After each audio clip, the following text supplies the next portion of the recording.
नमस्कार दोस्तों, crescent education classes में आप सभी का स्वागत है। गुड मॉर्निंग सभी को। उम्मीद करता हूँ आप सभी लोग स्वस्थ होंगे। आज की वीडियो में हम बात करेंगे उत्तराखंड प्रवक्ता भर्ती को लेकर नई अपडेट के बारे में।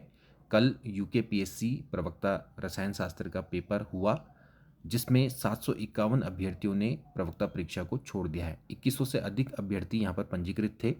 काफ़ी सारे अभ्यर्थियों के इस एग्ज़ाम को लेकर प्रश्न पूछे जा रहे हैं।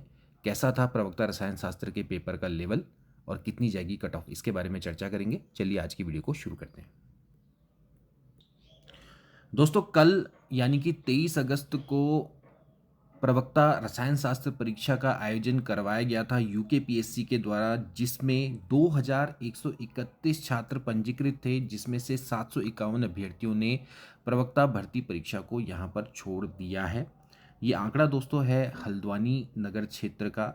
दो जगह पर दोस्तों आपके सेंटर थे, हल्द्वानी और हरिद्वार। हरिद्वार में भी दोस्तों अप्रॉक्सीमेटली इतने ही हैं। तो अभी हम हल्द्वानी की दोस्तों यहाँ पर बात करेंगे।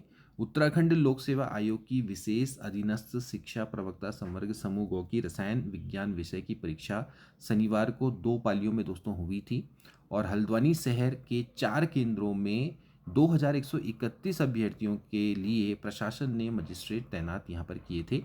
डीएम के आदेश पर परीक्षा को निष्पक्ष और शांतिपूर्ण कराने के लिए सिटी मजिस्ट्रेट एपी वाजपेयी और एसडीएम मोनिका को जोनल मजिस्ट्रेट यहाँ पर बनाया गया था। तो Shri Tegh Bahadur Khalsa girls inter college, वीर सिवा और क्वींस पब्लिक स्कूल केंद्रों पर सेक्टर मजिस्ट्रेट यहाँ पर तैनात रहे।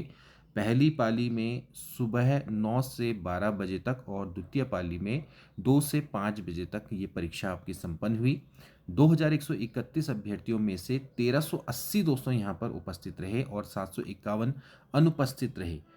नोडल अधिकारी एडीएम सौरभ असवाल ने बताया कि दोनों पालियों में परीक्षा शांतिपूर्ण यहाँ पर रही। तो आप दोस्तों देख सकते हैं कि 2100 अभ्यर्थियों ने भले ही फॉर्म भरे, लेकिन उसमें से 700 अभ्यर्थी 800 अभ्यर्थी दोस्तों यहाँ पर परीक्षा छोड़ रहे हैं और 1380 अभ्यर्थी यहाँ पर एग्ज़ाम यहाँ पर दे रहे हैं। और इन 1300 अभ्यर्थियों में से भी मैं आपको बताऊं तो इसमें से जो आधे अभ्यर्थी होते हैं उसी में ही आपका जो कंपटीशन होता है वो चल रहा होता है। अब बात करेंगे दोस्तों की जो पेपर है, पेपर का लेवल किस तरह का आया था। दोस्तों इस समय पर मेरे पास उत्तराखंड प्रवक्ता रसायन शास्त्र का एक पेपर दोस्तों यहाँ पर है। दोस्तों ये फर्स्ट पेपर है। सेकंड पेपर भी मैं आपको दिखाऊंगा। फिलहाल आप फर्स्ट पेपर को देख लीजिए। ये फर्स्ट पेपर दोस्तों आप देख सकते हैं। अगर आप रसायन शास्त्र के स्टूडेंट हैं यानी कि केमिस्ट्री के स्टूडेंट हैं तो आप इस पेपर को ध्यान से देखिएगा। ज़्यादातर दोस्तों जो इसमें क्वेश्चंस हैं जो पूछे गए हैं वो बेसिक लेवल के दोस्तों यहाँ पर दिख रहे हैं। मिलान वाले क्वेश्चंस यहाँ पर आपको थोड़ा उतनी ज़्यादा मात्रा में नहीं देखने को मिलेंगे। पॉइंट टू पॉइंट ज़्यादातर यहाँ पर क्वेश्चंस यहाँ पर देखने को मिल रहे हैं। हालांकि हैं मिलान वाले, बट उतने नहीं हैं जितने कि लास्ट टाइम पर हम आर्ट्स के सब्जेक्ट में देखे। हमने आर्ट के सब्जेक्ट्स में अगर मैं बात करूँ तो पॉलिटिकल साइंस का पेपर काफ़ी अच्छे लेवल का दोस्तों वहाँ पर था, काफ़ी हार्ड लेवल का दोस्तों पेपर आया था। बट सब्जेक्ट एक्सपर्ट से जब हम इसके बारे में चर्चा करते हैं, हालांकि काफ़ी हैं मिलान वाले, बट फिर भी उनके द्वारा यही बताया गया है कि जो पेपर का लेवल है वो ईजी टू मॉडरेट बोला जा रहा है। ईजी टू मॉडरेट यानी कि इसमें जो प्रश्नों का स्तर था वो मॉडरेट लेवल का बोला गया है। कुछ इजी भी हैं, कुछ मॉडरेट है, लेकिन बहुत ज़्यादा हार्ड स्तर का पेपर यहाँ पर नहीं बोला जा रहा है। और ख़ासकर ये जो पेपर है वो ज़्यादातर एनसीईआरटी बेस पे बोला जा रहा है, यानी कि एनसीईआरटी जिसने अच्छे से पढ़ी होगी उसका यहाँ पर अच्छा पेपर गया होगा। यहाँ पर ऐसा अनुमान यहाँ पर लगाया जा रहा है।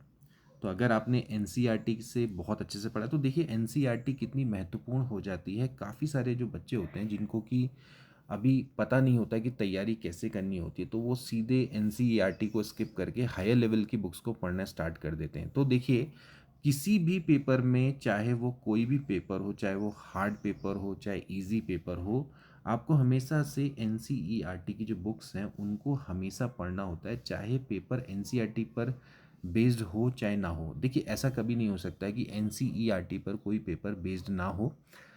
एनसीईआरटी आपके बेसिक को हमेशा स्ट्रॉन्ग करता है। अगर आप एक पेपर की तैयारी करने जा रहे हैं किसी भी सब्जेक्ट की, चाहे वो आर्ट्स के सब्जेक्ट हो चाहे साइंस के सब्जेक्ट्स हों, आर्ट के सब्जेक्ट्स में जैसे ह्यूमैनिटी के जब हम सब्जेक्ट्स पढ़ते हैं, या अगर हम मान लेते हैं हम यूकेपीएससी के किसी ऐसे एग्ज़ाम की तैयारी कर रहे हैं, लाइक पीसीएस की तैयारी कर रहे हैं, लोअर सबऑर्डिनेट की तैयारी कर रहे हैं, तो उस केस में भी आपको एनसीईआरटी की बुक्स पढ़ने की सलाह दी जाती है, चाहे वो ओल्ड हो चाहे न्यू एनसीईआरटी हो, क्योंकि वहाँ से आपके दोस्तों बेसिक्स क्लियर होते हैं।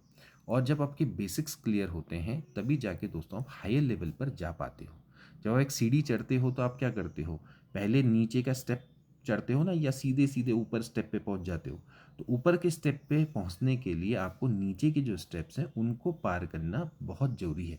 जब आप नीचे के स्टेप बाय स्टेप करोगे तभी जाके आप ऊपर के स्टेप को कर पाओगे। ये जो सलाह है मेरी, ये सभी स्टूडेंट्स के लिए है, चाहे वो साइंस के स्टूडेंट हो चाहे वो आर्ट्स के स्टूडेंट हो। आप एनसीईआरटी को हमेशा पूरा करें एंड देन उसके बाद आप हायर बुक्स पर जाएं। कई बार हम बहुत सारी हाई लेवल की बुक्स को रख देते हैं और हम इग्नोर करते हैं 11th 12th के टॉपिक को, बेसिक्स टॉपिक को। मैंने बहुत सारे स्टूडेंट मेरे पास आए हैं जिनको बस केवल बोलते हैं कि सर हमें हायर पढ़ना है, बस हायर देखना है, ग्रेजुएट लेवल देखना है, हमारा सब कुछ क्लियर है 11th 12th का। और मुझे पता होता है कि उनकी नॉलेज कितनी है जब वो ऐसी बातें कर रहे होते हैं। आपको हमेशा से लगातार अपने ज्ञान को आपको परिवर्धित करना होता है। परिवर्धित का मतलब समझते हैं ना, उसको रेक्टिफाई करना होता है। बहुत सारी चीज़ें होती हैं जिसको हम 11th 12th में भी नहीं जानते होते हैं। आप जितना पढ़ेंगे उतना कम है। तो अभ्यास बहुत इम्पॉर्टेंट है। आप ये सोचते हैं कि बस मुझे 11th 12th का सारा आ गया। मैं आपको चैलेंज देता हूँ कि कई ऐसे पेपर्स बनते हैं जिसमें आप 11th 12th के क्वेश्चंस को छोड़ो, 9th 10th के भी क्वेश्चंस को नहीं कर पाएंगे। लेवल पे डिपेंड करता है। ऐसा नहीं है कि आप ग्रेजुएट लेवल का क्वेश्चन कर रहे हैं तो वो हाई लेवल है, या 10th या 9th या 12th का पेपर आ रहा है तो उसका पेपर लो है। पेपर के क्वेश्चंस का लेवल होता है कि क्वेश्चंस कभी कभार बहुत टफ आते हैं, जैसे कि आईआईटी जेई में कैसे क्वेश्चंस आते होते हैं वो सब 12th लेवल के हैं ना।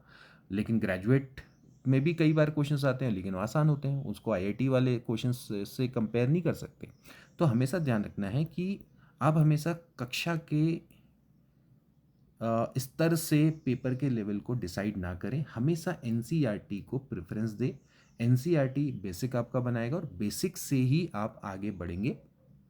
जितना आपका बेस स्ट्रांग होगा उतना ही आप आगे अपने सब्जेक्ट को मजबूत बना पाएंगे, उतनी ही आपकी डीप पकड़ होगी अपने सब्जेक्ट पे। तो डायरेक्टली हायर लेवल पे ना जाए, हमेशा बेसिक से शुरू करें। इट डजेंट मैटर कि आपको कितना आता है। देखिए आधा अधूरा ज्ञान भी बहुत टफ होता है, बहुत गलत होता है। इसलिए अपने ज्ञान को पूरा करें। Go to the basics. ये सभी सब्जेक्ट्स में अप्लाई होता है, चाहे आप सीडीपी पढ़ रहे हो, चाहे आप साइंस पढ़ें या आप ह्यूमैनिटी के सब्जेक्ट्स पढ़ें। तो यहाँ पर जो केमिस्ट्री का जो पेपर है वो इसी की यहाँ पर चीज़ को दिखाता है। क्योंकि यहाँ पर अगर आप पेपर को देखेंगे, इस पेपर को अगर आप देखेंगे, जो केमिस्ट्री के स्टूडेंट हैं वो साफ साफ यहाँ पर समझ रहे होंगे कि यहाँ पर एनसीईआरटी कितनी इंपॉर्टेंट है। अगर आप उसको पढ़ते हैं तो आपको बहुत सारी चीज़ें यहाँ पर सीखने को मिलेंगी और बहुत सारे क्वेश्चंस को आप कर पाते हैं। अब ये तो हो गया दोस्तों पेपर। अभी सेकंड पेपर को दिखाने का मौका नहीं है। तो आप देख सकते हैं दोस्तों कि यहाँ पर जो पेपर है, पेपर को जितने भी जो सब्जेक्ट एक्सपर्ट्स हैं, मैं तो नहीं हूँ लेकिन जितने भी जो आपके सब्जेक्ट एक्सपर्ट्स हैं, जो आपके केमिस्ट्री पढ़ाते हैं, जो टीचर्स हैं, उनसे भी मेरी चर्चा हुई तो उन्होंने सब बोला कि जो पेपर है वो ईजी टू मॉडरेट लेवल का है। फर्स्ट पेपर की बात करें चाहे सेकेंड पेपर की बात करें। अब यहाँ पर चर्चा करेंगे कि इसकी मेरिट कितनी जा सकती है। देखिए मेरिट या कट ऑफ की दोस्तों हम बात करें तो यहाँ पर स्पष्ट बोला गया है कि जो इस बार जो कट ऑफ रहेगी वो 200 प्लस हो सकती है। अब कुछ स्टूडेंट्स हैं जो अगेन फिर वही क्योंकि ज़्यादातर क्या होता है कि एग्ज़ाम का आइडिया नहीं होता है तो वे लोग बोल रहे हैं कि भैया 235 प्लस या 240 प्लस। देखो भैया ये एग्ज़ाम है, कोई मजाक नहीं है, ठीक है। चाहे 300 का पेपर हो और उसमें पेपर कितना ही आसान है, बट इतनी कट ऑफ जाना पॉसिबल नहीं होता है। बच्चा कहीं ना कहीं गलती कर देता है। आप जब एग्ज़ाम में होते हो आप सोचते हो कि मैंने इतने प्रश्न अटेम्प्ट किए, 240 किए, 250 किए, 260 किए, 270 किए, और आप सोच रहे होते हो कि भैया मेरे 235 आ जाएंगे, 40 आ जाएंगे। बट आप घर जब पहुंचते हो तो आपसे माइनर माइनर छोटी छोटी मिस्टेक्स देखने को मिल जाती है। चाहे आप कितना ही प्रैक्टिस कर लें, चाहे आपने कितनी ही बहुत मेहनत करी हो, छोटी छोटी गलतियां होती हैं। चाहे वो टॉपर्स भी होगा उससे भी कहीं ना कहीं 6-7 प्रश्नों की गलती हो जाती है। इसको आप हमेशा ध्यान रखें। तो जो एक सब्जेक्ट एक्सपर्ट्स हैं उनका ये मानना है कि 200 प्लस या 210 प्लस भी हो सकता है, लेकिन 210 प्लस भी मुझे लगता है कि काफ़ी हाई यहाँ पर कट ऑफ हो सकती है। तो इतना इस पेपर का यहाँ पर लेवल बोला जा रहा है, जो कि आप साफ साफ कह सकते हैं कि एक इजी टू मॉडरेट पेपर के लेवल को यहाँ पर ये दर्शाता है। तो अभी फ़िलहाल आगे जाके इस पर जो भी आपत्ति और सुझाव आएंगे उससे आपको ज़्यादा ही क्लियर हो पाएगा कि कितनी मेरिट जाएगी। बट जिन लोगों ने 210 या 211 अभी स्कोर कर रहे हैं, क्योंकि अभी तो आंसर की नहीं आई है, तो वे लोग थोड़ा सा आश्वस्त हो सकते हैं कि उनका सिलेक्शन हो जाएगा। तो फिलहाल तो दोस्तों आज की वीडियो के लिए इतना ही। मिलेंगे नेक्स्ट वीडियो में, तब तक के लिए take care and good bye.